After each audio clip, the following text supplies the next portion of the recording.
A while back, I was driving an electric vehicle from Utah to California. I needed to recharge in Nevada about 11 gallons worth of energy to finish my trip. The electrical solar energy arrived just 6 milliseconds before I needed it in Nevada. Freshly produced and delivered from a Southern California solar farm. I jumped back into my car, did a victory lap, and completed my trip from Utah to California with 0 emissions using intelligent electricity.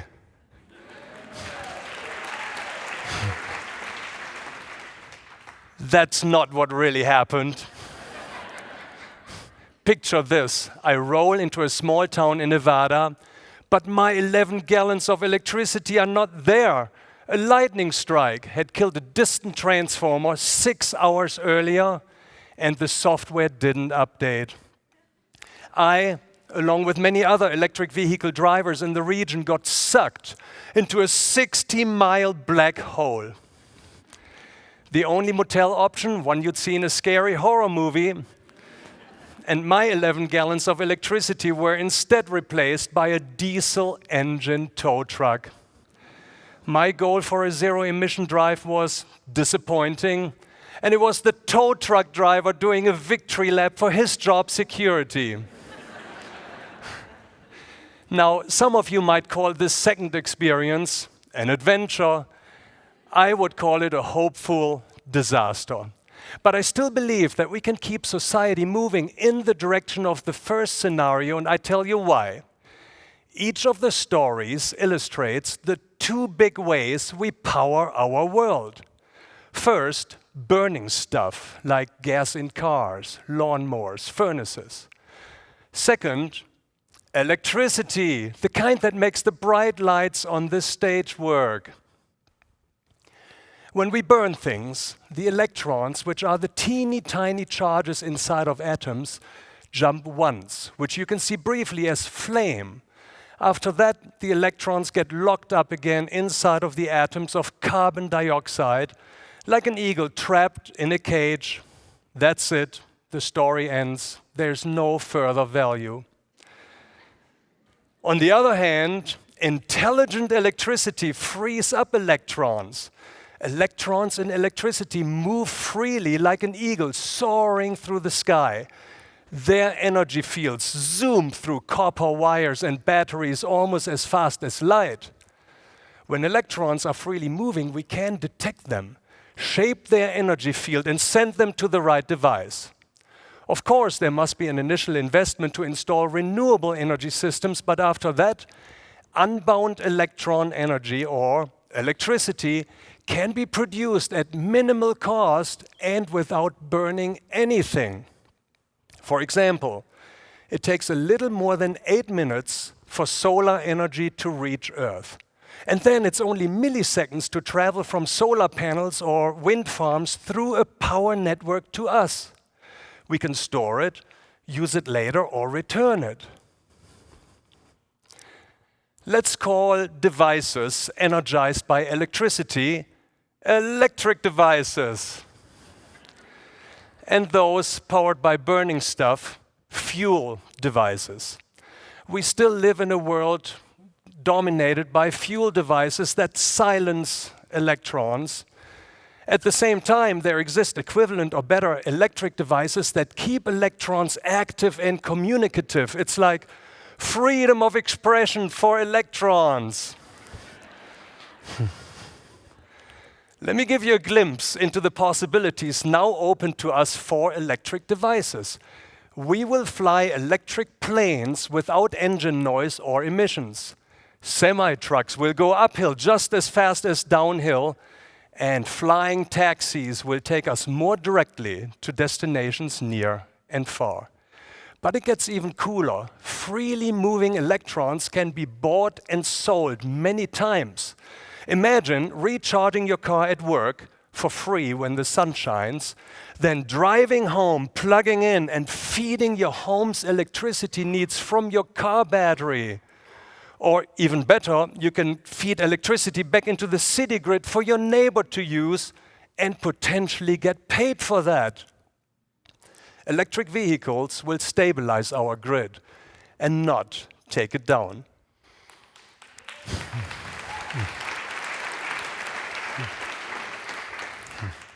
Unfortunately, no approach to reduce our emissions has been widely adopted. The numbers don't lie. Climate emissions have increased more than ever during the last 12 months. Our governments have tried, but can't solve it because it's a global problem. Businesses that make fuel devices can't solve it because they have to make money at any cost. That leaves us, the consumers, as the only global group who can solve this challenge. If you're in a position to afford and ready to buy an electric device, please do so. But a scalable climate solution must welcome everyone. It needs to be affordable at any income level and seamlessly fit with everyday life.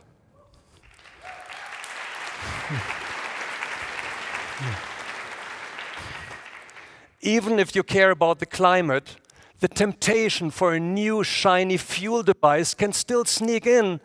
Meanwhile, your fuel car, your gas mower, your gas furnace is still faithfully doing its job, loyal as ever. Change is not easy. When this temptation arises, I have a better idea. What if I told you, don't change? Take a rest and wait, and wait. Wait a second. When was the last time that by waiting to take action, we forced entire industries to change? In 2008, during the US economic downturn, enough of us held on to our wallets and delayed buying cars for months. This delayed gratification crashed the demand for new fuel-based cars by 40%. 2/3 of US car makers filed Chapter 11 bankruptcy within 9 months. But it doesn't require a crisis to influence a market shift. If 1/3 of us pause on buying, the market changes in 2 years. When 20% of us delay purchases, it can still transform an industry in only 4 years. Imagine now a market transition that solves our climate challenge and moves us towards a zero-emission society in as little as 9 months or just a short few years. By doing basically nothing, costing us nothing. Just delaying purchasing a new fuel device voluntarily. The simple act of waiting will be the most productive nap our planet has ever seen.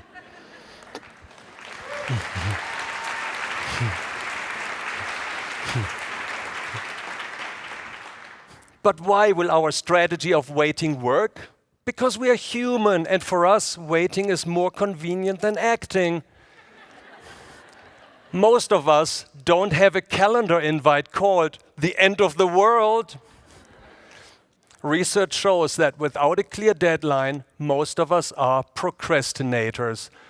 Consequently, our behaviors don't change and we keep buying fuel devices instead of electric devices. The other reason is equally tied to our psychology.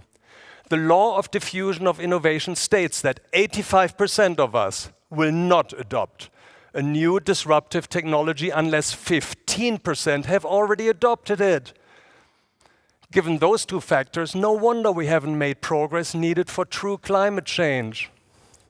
So, celebrate your human nature and wait when companies entice you to replace your fully functioning fuel device with another fully functioning fuel device. If you're the type who prefers action over waiting, view this as a gigantic consumer power move. Literally, we are staging the next transformation of our world while making our bank accounts healthier.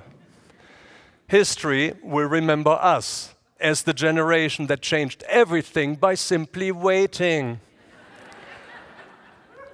But there's one thing we are not waiting for. We are already building a smart, digitalized electric grid that updates itself faster than you can refresh your social media account. And most importantly for me, faster than I can drive to California without falling into a black hole. Smart electric devices are getting better, faster, cheaper almost weekly. History shows when 4 out of 10 of us pause, the fuel device economy collapses, and a new intelligent grid surges ahead. And then we can all take a well-deserved electric victory lap.